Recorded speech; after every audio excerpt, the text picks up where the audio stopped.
কিছু কিছু বিষয় এমন রয়েছে যা মানুষকে গুনাহ করতে উদ্বুদ্ধ করে,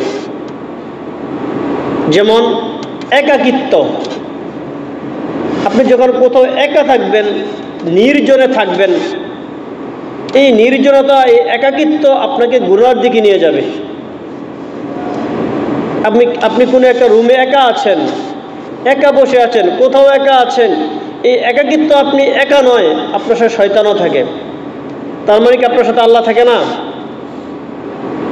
মহান আল্লাহ রাব্বুল আলামিন সূরাতুল হাদীদের মধ্যে বলেছেন, ওয়া হুয়া মাআকুম আইনামা কুনতুম আল্লাহু বিমা তা'মালুনা বাসীর। আল্লাহ রাব্বুল আলামিন বলেছেন, মানুষ একা নয়, কখনো মানুষ একা থাকে না। ওয়া হুয়া মাআকুম আইনামা কুনতুম, তুমি যেখানেই থাকো না কেন আল্লাহ রাব্বুল আলামিন তোমাদের সাথে রয়েছেন। আল্লাহু বিমা তা'মালুনা বাসীর, তোমরা যা কিছু করো না কেন মহান আল্লাহ রাব্বুল আলামিন সব কিছু দেখেন। এখন এই যে আয়াত, আল্লাহ রাব্বুল আলামিন তোমরা যেখানে থাকো না কেন আল্লাহ রাব্বুল আলামিন তোমাদের সাথে রয়েছেন। এখন প্রশ্ন আসতে পারে, আমরা যেখানেই যাই, যে কোনো জায়গায় যে আল্লাহ তাআলা সাথে আছেন, যে আল্লাহ তাআলা সাথে রয়েছেন, এর মানে কি? আল্লাহ রাব্বুল আলামিন হুকুম, আল্লাহ রাব্বুল আলামিন রহমত আমাদের সাথে রয়েছেন। আমরা আল্লাহ তাআলার নজরানের ভিতরে, দেখার ভিতরে আপনি যা কিছু করেন না কেন আল্লাহ রাব্বুল আলামিন দেখতেছেন, যা কিছু বলেন না কেন সব আল্লাহ রাব্বুল আলামিন শুনতেছেন। আপনার সাথে রয়েছে মানে আল্লাহ আপনাকে দেখাশোনা করতেছেন, তদারকি করতেছেন অল টাইম।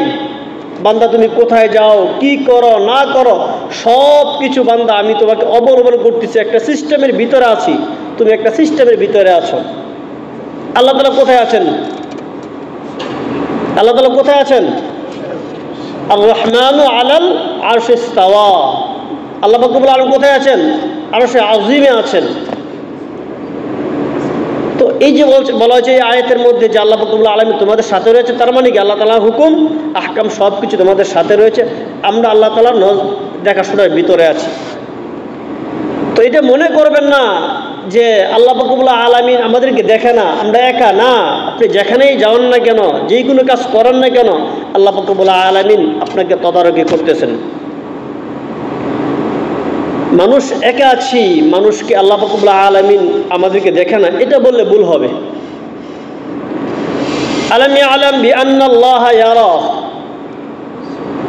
অবশ্যই মহান আল্লাহ রাব্বুল আলামিন আমাদেরকে দেখেন। দেখেন না যেটা বলা যাবে না। আর আল্লাহ রাব্বুল আলামিন আমাদেরকে কিভাবে দেখেন? একদম মনোযোগ সহকারে দেখেন। ইন্না রাব্বাকা লাবিল মিরসাদ, আল্লাহ তাআলা আমাদেরকে মনোযোগ সহকারে একদম সুস্পষ্টভাবে দেখতেছেন।